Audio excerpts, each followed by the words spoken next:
नमस्कार. नॉलेज सपर या माझ्या यूट्यूब चॅनलमध्ये तुमचं स्वागत आहे.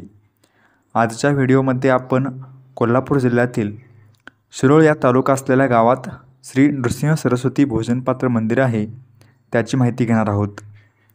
जर आपण माझ्या चॅनलवर नवीन असाल तर अशाच प्रकारच्या नवनवीन माहितीसाठी माझ्या चॅनलला सबस्क्राईब करायला विसरू नका. कृष्णाया उत्तर तीरे करविराख्य पत्तने शिरोळ सज्ञकम ग्रामम भिक्षार्थम श्री गुरुरेयो. कृष्णा नदीच्या उत्तरेला कोल्हापूर संस्थानात शिरोळ नावाचं गाव आहे. तेथे श्री नृसिंह सरस्वती भिक्षेला गेले. श्री वासुदेवानंद सरस्वती टेंबे स्वामींनी आपल्या शिक्षात्रयम या ग्रंथात केलेलं हे शिरोळ गावचं वर्णन. श्री दत्त अवतारी नृसिंह सरस्वती महाराज हे कृष्णा पंचगंगेच्या संगमावर म्हणजेच सध्याच्या श्री क्षेत्र नृसिंहवाडी येथे वास्तव्यास होते. दररोज दुपारी मध्यान्हकाळी ते भिक्षेसाठी जवळच्याच शिरोळ गावी जात असत. याच शिरोळ गावामध्ये एकदा ते भिक्षेसाठी गेले होते. त्या गावात दत्तभक्तीपरायण एक ब्राह्मण दाम्पत्य राहत होते. पण ते दाम्पत्य दरिद्री निर्धन होते. घरात 18-20 दारिद्र्य होते.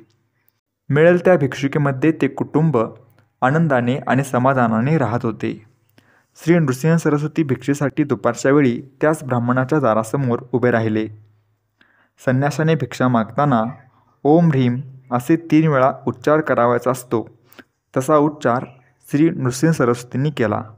त्या घरातील ब्राह्मण स्त्रीला भिक्षेसाठी बाहेर संन्यासी आल्याचे कळाले तशी ती लगबगीने बाहेर आली आणि आदराने श्री नृसिंह सरस्वतींचे स्वागत केले. श्री गुरूंना बसण्यासाठी दर्भाचे आसन दिले. पाद प्रक्षालन केले. पवित्र जलाने श्री गुरूंचा कमंडल उभारला. श्री गुरूंचे डोळे भरून दर्शन घेतले व ती स्त्री म्हणाली, माझे पती कामानिमित्त बाहेर गेले आहेत. तेव्हा ते येईपर्यंत कृपा करून आपण थांबावे, म्हणजे मी आपल्याला भिक्षा वाढेन व आम्हा दाम्पत्याचा अतिथी धर्म निभावेल. त्यावेळी श्री गुरु म्हणाले, मी भुकेने व्याकुळ झालो आहे. जे काही अन्न शिजवले असेल ते वाढ. मी प्रतीक्षा करू शकत नाही.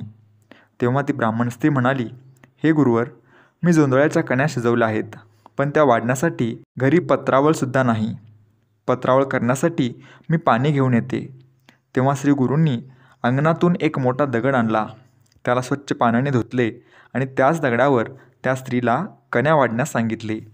ब्राह्मण स्त्रीने श्री गुरूंना जेवण्यासाठी त्या दगडावर कण्या वाढल्या आणि श्री गुरूंनी अतिशय आनंदाने त्या कण्या खाल्ल्यासुद्धा. त्या जोंधळ्याच्या कण्या जेवतेवेळी श्री गुरूंच्या उजव्या हाताची बोटे त्या दगडाला स्पर्श करत होती. तेथेच त्या बोटांचे ठसे उमटले. दरिद्री ब्राह्मण स्त्रीच्या अतिथी सत्काराने श्री गुरु कण्या जेवून तृप्त झाले व ते तिथेच अंतर्धान पावले. नंतर तो दरिद्री ब्राह्मण घरी आला. त्याच्या पत्नीने घडलेला सर्व प्रकार सांगितला. तेव्हा त्या ब्राह्मणाने श्री नृसिंह सरस्वती रूपात दत्तगुरू आपल्या घरी भिक्षा घेऊन गेले याचा त्याला आनंद झाला. ज्या शिळेवर श्री गुरूंनी कण्या जेवल्या तेथे श्री गुरूंची बोटे उमटल्याचे त्या दाम्पत्याला दिसले. त्या दाम्पत्याने त्याच शिळेचे मनोभावे पूजन सुरू केले. श्री गुरूंच्या आशीर्वादाने लक्ष्मी त्यांच्यावर प्रसन्न झाली व ते दाम्पत्य संपन्न सदन झाले. आजही या भोजनपात्राच्या शिळेचे त्या ब्राह्मणाच्या वंशजाकडून शिरोळमध्ये पूजन केले जाते. आज हे स्थान श्री नृसिंह सरस्वती भोजनपात्र मंदिर म्हणून प्रसिद्ध आहे.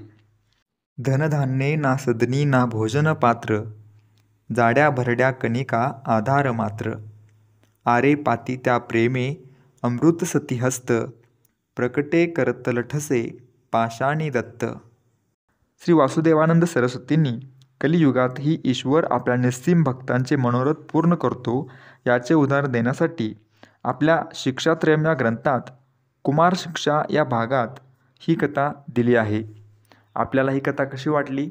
अशाच प्रकारच्या नवनवीन माहितीसाठी माझ्या नॉलेज सपर या यूट्यूब चॅनलला लाईक, शेअर आणि सबस्क्राईब करायला विसरू नका.